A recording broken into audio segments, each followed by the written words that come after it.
You can torture us, but you'll never defeat our spirit. And cut. That was amazing. For the longest time on Dead by Daylight, we knew that we wanted to offer different types of experience to our players.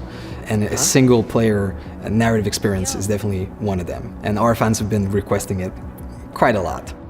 So obviously, Supermassive Games, with their pedigree, their portfolio of game, is the perfect partner to deliver that fantastic horror experience. The origins of the game stem from Behaviour looking to expand the omniverse of Dead by Daylight. They approached Supermassive because of our expertise in storytelling. Narrative is incredibly important to us. It's at the core of all that we do. While we are making games, we are also telling stories and delivering a player experience like no one else. So it felt like a really good match. Come on, people. We got a movie to make. The casting of Frank Stone is a classic Supermassive cinematic adventure game. Wait, I'm coming with you.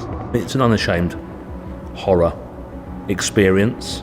It's a story that we've been thinking around for quite a long time, and it really fits the omniverse idea that underpins a lot of the Dead by Daylight lore, and so it kind of slipped together as a very natural fit.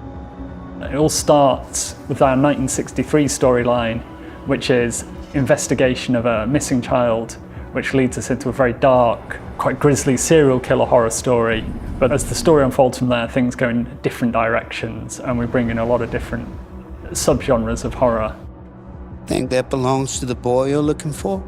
The main influences were always to try to be the mystic, something you could actually believe happens, something that you can understand, relate to. At the same time, part of it you don't understand, and it creates a mystery.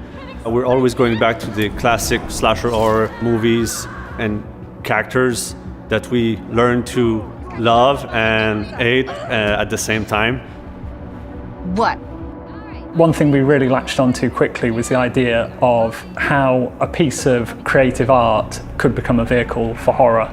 And in our case, that's a Super 8 film that's being made by a group of teenage characters on the site of an infamous serial killer's crimes. And that felt like a vehicle where we could bring in other influences of horror that we really like. Either of you heard of Murder Mill? Right off the start of the project, talking with Supermassive, we connected because we're passionate about horror, and we basically get our inspiration from the same sources.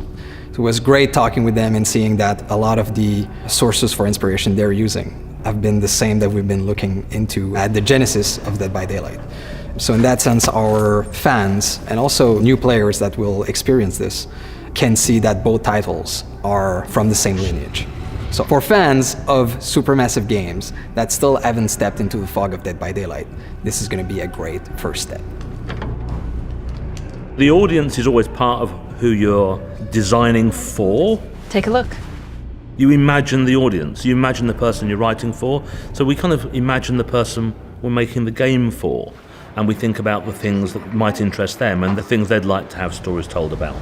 And then we think about really cool, nasty situations, and we see if we can mash those together. And the story emerges, the characters emerge. You start writing it and it'll be like, ooh, that's interesting. Oh, I never thought that character would do that. Well, okay, are we just gonna stand around, or are we gonna make a movie? In creating the casting of Frank Stone, building its story, building the characters, we're really, really mindful of Dead by Daylight fans. We know they've got a really, really dedicated fan base. There's lots of people within Supermassive Games who are dedicated Dead by Daylight fans. We wanted to do something that explores that story universe that Behaviour have created and gives players a chance to explore it in a new way outside of Dead by Daylight itself. Also, obviously, we want to take people who've enjoyed Supermassive Games, who enjoy branching adventure games. We want to do something that's really, really cool and that they find engaging, where they can fall in love with the characters, where they can grow to loathe some of the characters and get them killed. The choice is theirs. Gothic. I like it. The casting of Frank Stone has been crafted to be a standalone story in the Dead by Daylight omniverse.